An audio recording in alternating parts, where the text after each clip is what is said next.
Yeah, a Liverpool old favourite Luis Suarez returned to Anfield with Atletico Madrid, looking to deny the home team 3 points in the UEFA Champions League in this highly anticipated clash.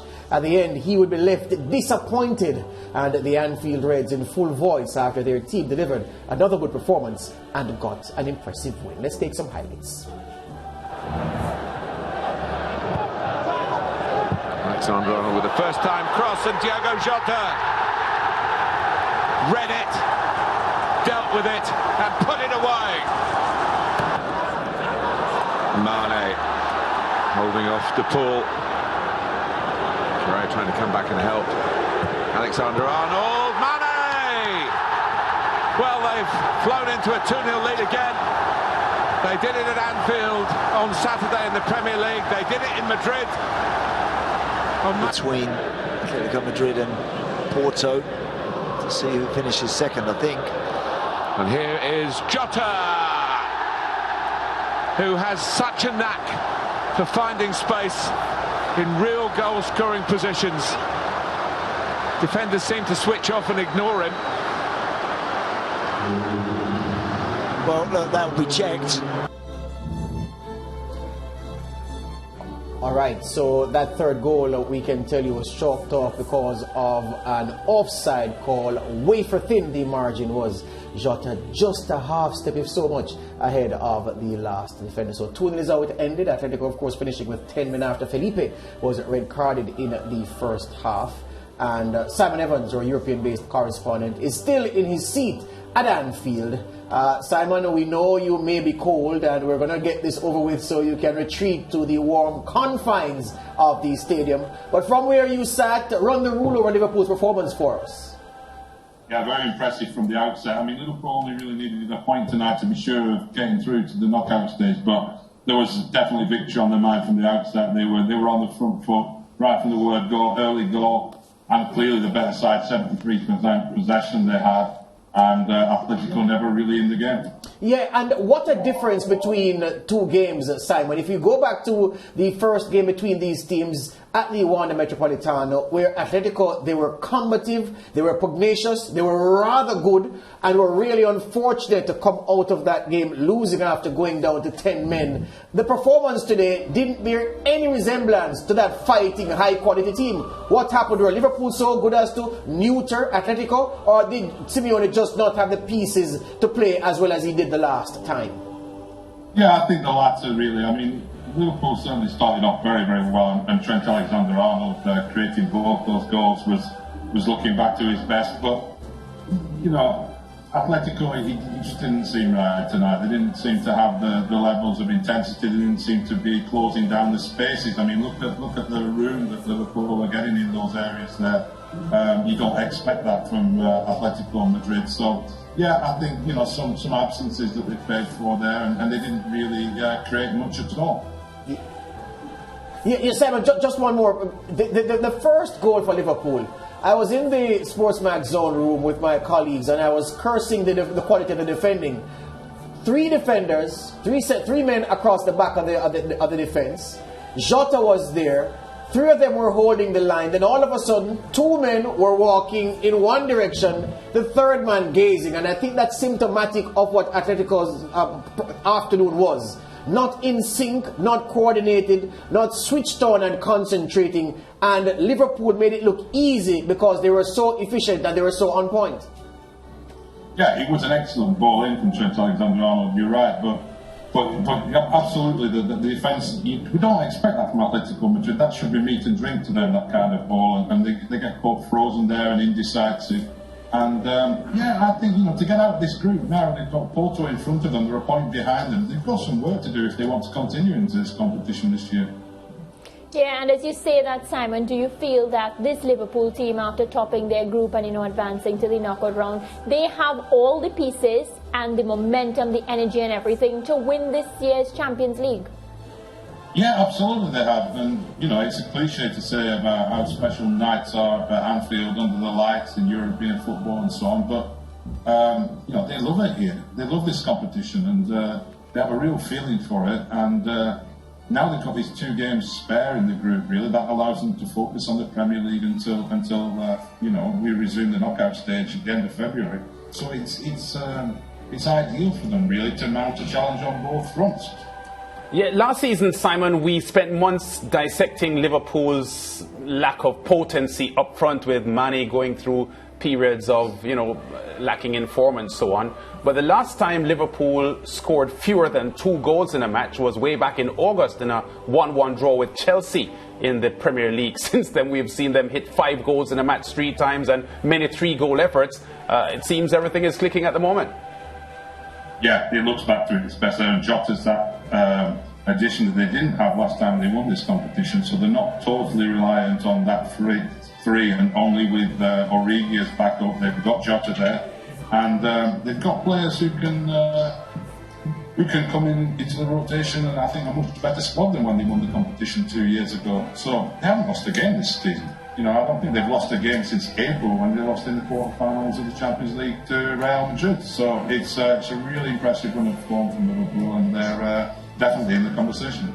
Yeah, the fact is that Liverpool lost a key piece from their midfield in the off-season, if we may use basketball terminology, Simon. Wijnaldum, who scored twice for PSG on the road in their match with RB Leipzig. They didn't replace him directly. Some youngsters came through and have done a good job. But is it that this Liverpool squad, you believe, when the competition gets tougher in the knockout round and you're drawn head-to-head with a Bayern or a PSG or a Man City or any of the other heavy hitters in this competition, do you expect that they'll still appear then, as they do now, as having enough or perhaps even too much for their opponents? Yeah, because tonight they played Oxlade-Chamberlain in midfield, who I haven't seen play regularly for a long time because of all his injury problems. If he can get 2 or 3 months under his belt, playing regularly, he's a player who can operate in that position. And of course, Thiago, who came off the bench as well. So they have options in there. And Naby Keita is another player who didn't play tonight who can play in that role. So I was surprised that they let Wijnaldum go so easily, but I think they do have enough options in that central area to cover them in case they get 1 or 2 injured. Yeah, Simon, it's nice and warm where we are. We know that you are cold, you're a hard-working guy. Continue to do the good work for Reuters and for your other platforms that you contribute to, and we wish you all the best. We'll talk again pretty soon. Cheers, Joe. Thanks, guys. Good. Simon Evans over there. He is inside Anfield. That's where he did that interview from. He's our man with the eye on the European football. And he's also, of course, a correspondent for the Reuters news agency. We take a break and come right back with more.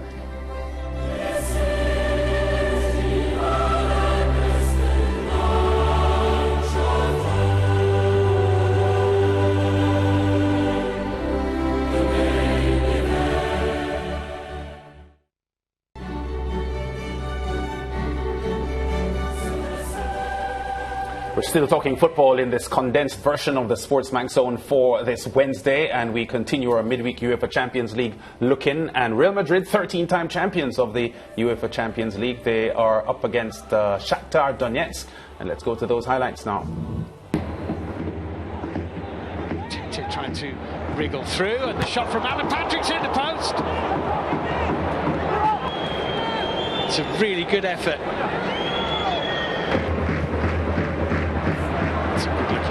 Benzema's first touch wasn't quite what he was looking for, nearly, but not quite. And Marlon's been played into trouble, and Benzema scores. Dodo here, back to his goalkeeper Anatoly Trubin, into Marlon, maybe with a bit too much pace. The Brazilian couldn't get it under control. Vinicius Junior laid it on a plate for Benzema. It's a good ball. Fernando, yes! Fernando scores for Shakhtar Donetsk, and it's no more than they deserve, in all honesty. It's Matvienko who carried it forward. Nice little chest off from Alan Patrick into Fernando, and a really sharp finish. Vinicius Junior compact on the edge of the penalty area. Back into Vinicius Junior, and finished by Benzema. It's a very good finish by Karim Benzema. This was Vinicius Junior. That's beautifully played. It's really well played. Casemiro beautifully back into Vinicius Junior. Benzema with the finish. It's a high-quality goal, isn't it? Lovely touch from Casemiro. Thibaut Courtois clears the ball away downfield, and the referee blows his whistle. Karim Benzema's night, really, his double, including Real Madrid's 1,000th goal in European Cup and Champions League football. It's finished on match day 4 in Group D in the Santiago Bernabeu Stadium. Real Madrid 2, Shakhtar Donetsk 1. Yeah, the first team to score 1,000 goals in Europe, Real Madrid are, and not quite the team that won 4 titles in the UEFA Champions League in the past decade, George and Mariah, but they had moments today that they look pretty smart. Yeah, and Carlo Ancelotti would feel extremely proud of his team, especially Karim Benzema, because we've seen how whenever his team needs him, he steps up and delivers. Even so much so today, I was making a joke with Lance and asking him if eventually he can be Cristiano Ronaldo for Real Madrid, because in key moments he tends to deliver most times. Yeah, look, Vinicius Junior, he has improved leaps and bounds. This is what Real Madrid paid the big bucks for when they took him from Brazil as a sapling, as a teenager. They beat Barcelona to his signature. He had agreed to join Barcelona. Real went in with a bigger bid, and they got him, left him in Brazil to cure for a year like a piece of pork. Well, apologies to my Muslim friends watching the show, but you get the point. And Hindu. And Hindus. Yes, Ismarai. And tomorrow's Diwali. She had a face like thunder, viewers, so I had to correct that. Right, so the point is that Vinicius Junior, who provided both assists, a transformed player, a player on the up. And Old Man River, Karim Benzema, is a player who keeps going. Folks, the most impressive thing about Real Madrid so far under Carlo Ancelotti is this. Unlike his predecessor, Zinedine Zidane, who tried everything to get the best out of Eden Hazard beyond going to the Obia man with Hazard, who was always injured. Ancelotti in his mind has moved on from Eden Hazard. He's now trusting Rodrigo and Vinicius Junior to supply the ammunition for Benzema and to score themselves, and it's working out so far. Hazard on the bench wondering if he has a future at Real Madrid. I love that assertiveness in a coach, and it's good to see that the old man can celebrate. George, you know, in Lance's opening, before he tossed to both of us, he spoke about the importance of how Real Madrid have continued to win. You know, they have the most amount of Champions League title. They're known for winning the Champions League. This crop of players, do you have confidence in them? Absolutely not. You asked about Ronaldo, and Lance shut it down. Yeah. The point is that if Real play reasonably well against opponents like Shakhtar, Benzema can kill them off. Right. If Real Madrid play reasonably well against the big teams, like Benzema Liverpool, won't step. No. So Ronaldo is a big team killer.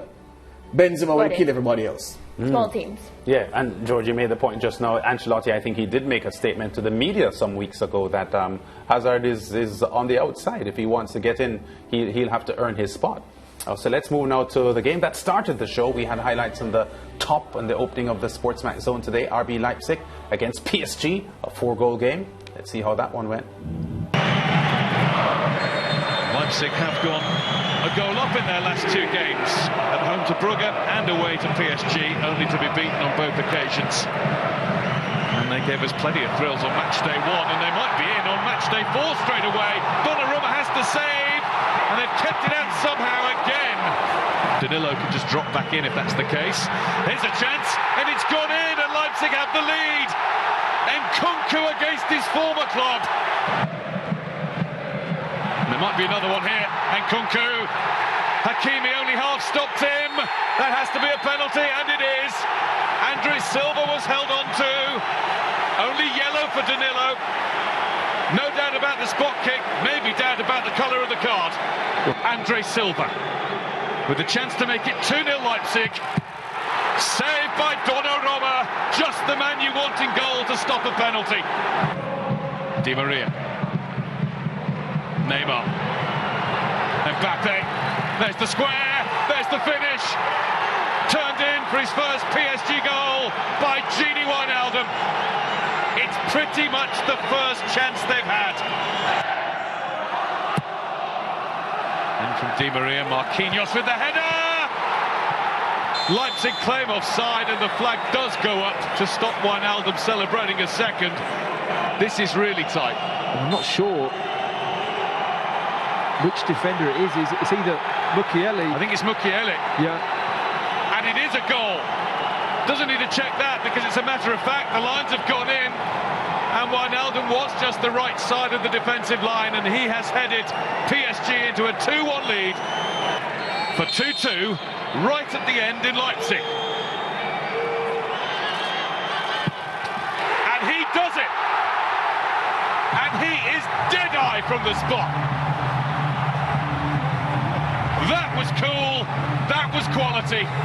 And you might argue over the piece, that was deserved for the German side too.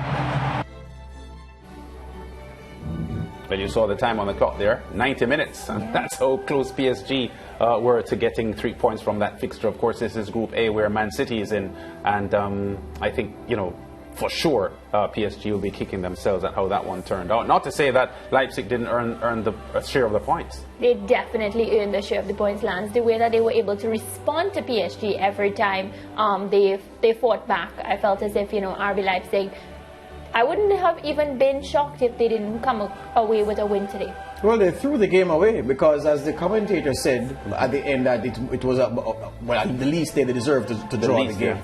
They should have been out of sight from the first half, but poor finishing. Remember, Andre Silva missed a penalty. Well, brilliantly saved by Donnarumma, so we give the goalkeeper credit for that. But they had enough chances from the run of play. Look, there was no defending in this game. It was Harry Maguire style defending at both ends, both for RB Leipzig and maybe PSG. You need to tell the viewers what's Harry Maguire time. They know Harry Maguire.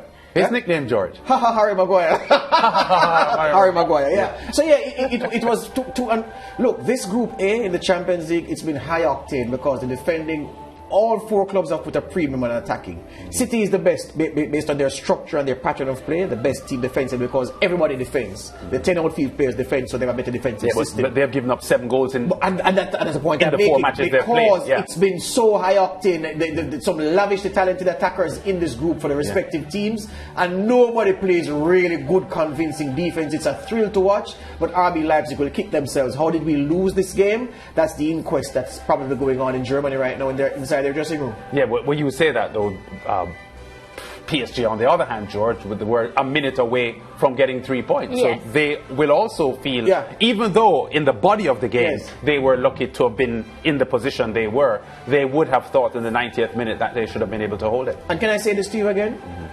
I said it about 2 or so weeks ago when we had our friend Juan Arango here with us. Lionel Messi doesn't improve this team, gentlemen and lady. He doesn't. The Lionel Messi, no. Forget the absolutely great and arguably best player ever that he is. In his present guise, he doesn't improve this team, and that's just sad. Yeah, it's sad because I think when they signed him to come across to PSG, they expected that. They expected, you know, that sort of, maybe not the full 100 that we expect from him, but at least 75%. Similar to what Cristiano Ronaldo has been doing for Manchester United, which has been amazing. But I feel like we just didn't get that. PSG, they didn't get that. But I still argue, George, that he improves the team in theory. Just in his name. And his partnership with the team is still in its embryonic stages. Yeah, but I know your point is, and I know the point he's making. But do you take the point though? I understand what you're saying. In reality, he doesn't make the team. No, but I'm saying that I think the difference in opinion that we have at the moment is that in your opinion, Messi is finished. I don't think he's quite finished. So maybe that's where the grey area is for us. But Mariah, what I'm saying and what we are saying, is Messi the supernova is dead.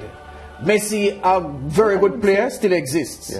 But Messi the player who lifts this PSG team to another level, the leader. He doesn't. He's not there anymore, lads. He doesn't have the legs to do it. It's just that. Yeah, it's sad, but he doesn't have the legs, but he has the passes. And if he has people like Neymar and Mbappe on the front end with him, his passes may be of higher value than you are giving credit for. Yeah, but guess what? What made Messi dangerous throughout his life when he was supernova Messi was he had the passes, but he also had the legs. So you didn't quite know if you were to close him down to prevent him from passing, because if you went in too deep, he'd drop a shoulder, leave you behind, run through 3-4 of your colleagues and score. He doesn't have that anymore, so you don't approach him the same. Lance, Mariah, it's not my opinion. The players who play against him say he doesn't quite have that anymore. The players in France say he was a beast, but he's so far he's not what we thought he was. So far. But he can't ever be 25 again. He can't be 25 again or 23. I think you have your prime only once. There you go. Yeah. Except if you're a, yeah. Okay, let's go to the other Group A match then. Yes. City, that's Mariah's team up against Club Brugge. Here's Mahrez. Foden is onside. Mignolet getting a strong hand. It's back with Mahrez. And knocking at the door loudly here, Manchester City. Cancelo. Oh, must be for Foden. And the flag stays down, and Manchester City lead in the 15th minute, and it's Phil Foden.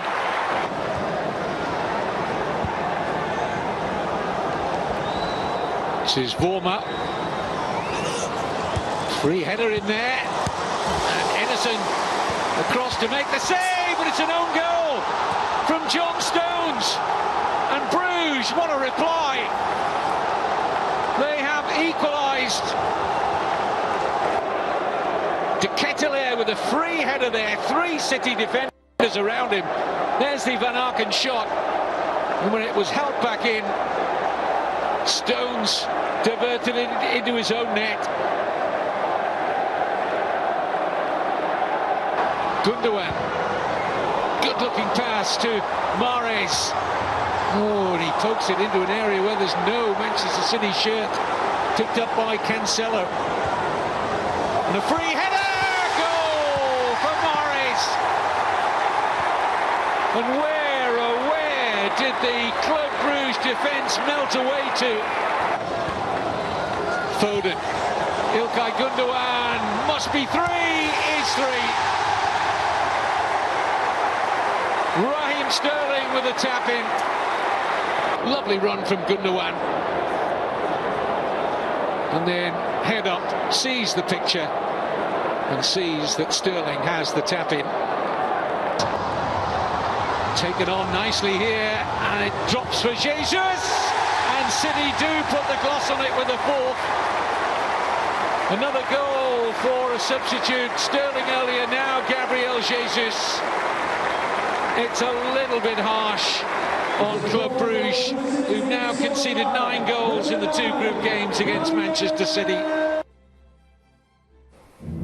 Yeah, so because of the Paris Saint-Germain drawn result, Man City are now leaders of Group A with that result. Club Brugge struggling in defence. Pretty much all the goals, Mariah and George, tap-ins for the reigning EPL champions. Definitely, and I have to just use this time to talk about Phil Foden and the importance that he plays for this Manchester City team, especially in attack. I was really, really impressed with how he played today, and I hope he continues with this momentum that he has. Well, I told some wise people some time ago that Phil Foden does more for a team these days than Lionel Messi, and I was nearly run off the show.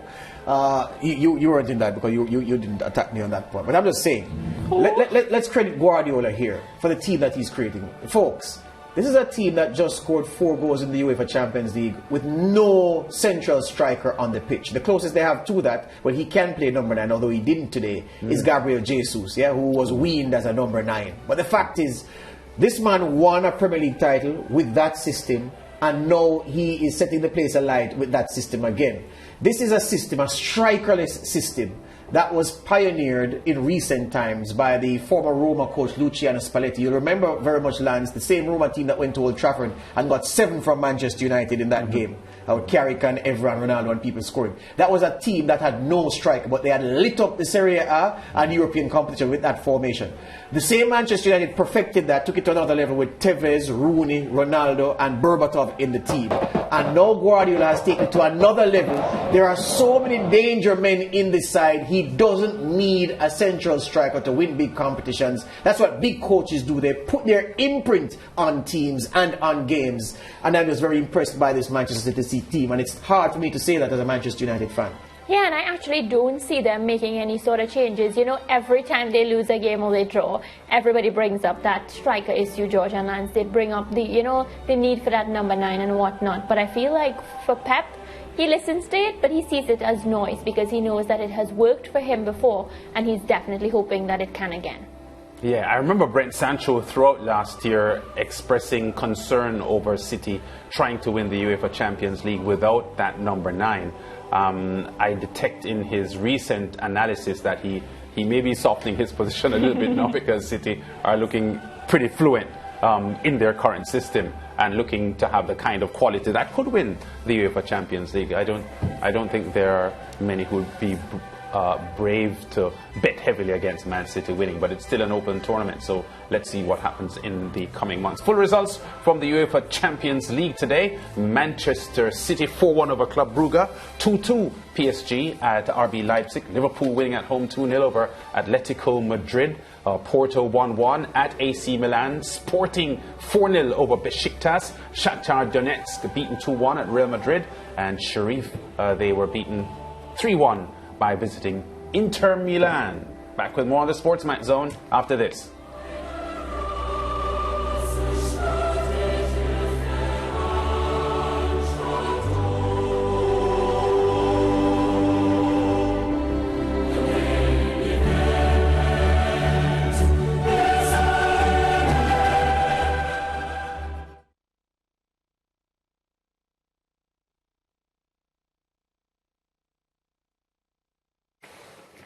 I think this is